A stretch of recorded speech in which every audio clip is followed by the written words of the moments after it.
Lastly, the same government that wants to vaccinate these cows is the same government that's not actually supporting us in terms of production. The cost of feeds are skyrocketing. They're not talking about it, so that at least every farmer can be able to produce. You mentioned something interesting, yeah?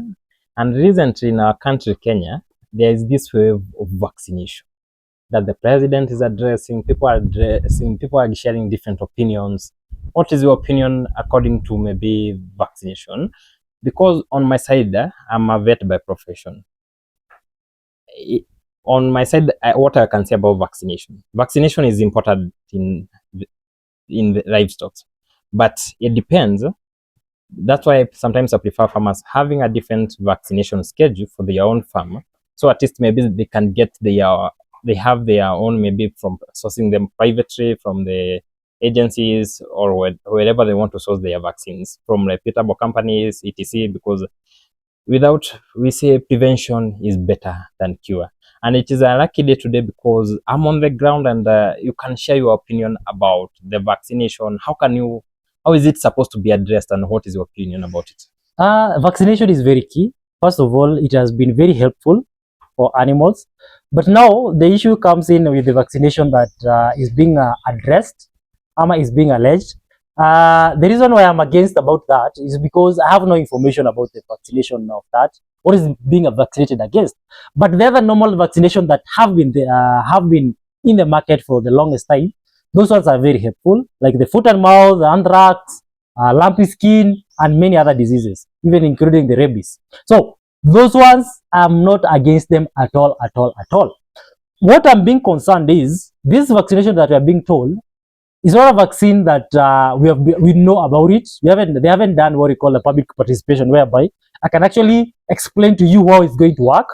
The other thing is the Kenya Veterinary Board has not come out and told us this is a vaccine because of a certain disease that have been spreading, and they haven't even done trials where they can prove to us we have done these trials for the last 5 years and it's working on our side.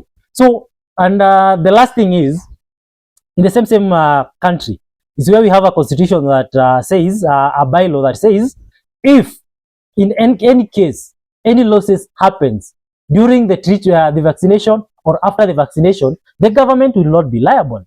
So something that is completely new, but yet you cannot be even liable about any losses that will happen to the farm. And you're not giving us the details of what will actually happen to these cows. Definitely I'm against that. But the other normal vaccination, if you miss them, you'll actually be incurring more costs in terms of treatment.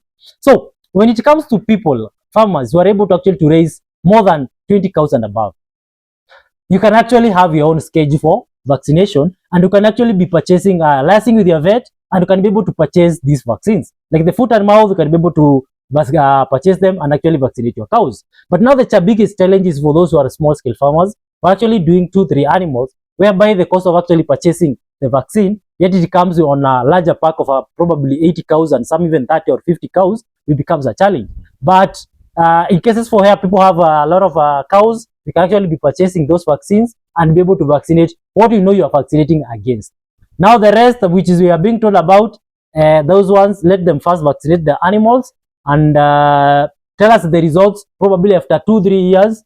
And from there, if it works for them, they can actually come and tell us to actually vaccinate after giving us results and actually the good benefits that it contributes to production in the same industry. Lastly, the same government that wants to vaccinate these cows is the same government that's not actually supporting us in terms of production. The cost of feeds are skyrocketing. They're not talking about it, so that at least every farmer can be able to produce. What else? The management aspect. The prices of cows is going very high because purchasing power is actually being very low. So if the government actually wants to help us in actually lowering the cost of production by actually lowering the cost of feeds, lowering the cost of electricity, that are other amenities that are used in processing of milk, and that one we can actually be saying it's actually working, than actually giving us a vaccine that we have no idea, or even we don't know what will happen to our cows later on, which, and if anything negative happens, they'll not be liable of. So the total loss will be to the farmer, and that risk is very high for me as a farmer to actually partake it.